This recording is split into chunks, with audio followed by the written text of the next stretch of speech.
Untuk memberikan contoh gaya hidup yang tidak mewah, Kapolres Lubuk Linggau pergi ke kantor menggunakan motor jadul produksi tahun 1975.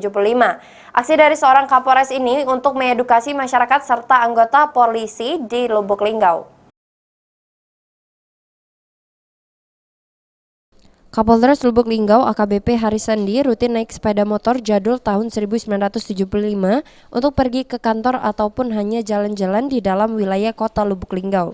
Kegiatan ini untuk memberikan contoh gaya hidup yang tidak mewah sesuai instruksi Kapolri Jenderal Listio Sigit Prabowo. Penggunaan sepeda motor ini bukanlah hal yang baru dilakukan AKBP Harisandi, serta bukan juga pencitraan, karena lokasi dari rumah dinas menurut Polres Lubuk Linggau hanya 7 km. Selain itu juga AKBP Harisandi ingin mengedukasi masyarakat dan anggota cara berkendara yang baik. Biasa, hampir tiap hari kita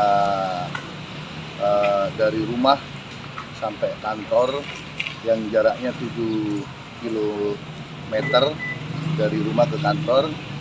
Biasa kita menggunakan sepeda motor sambil menghirup udara segar dan menyapa masyarakat Linggau biar ada kedekatan dari polisi ke masyarakat.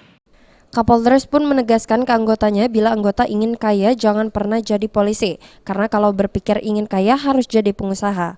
Tri Hajaria, PAL TV.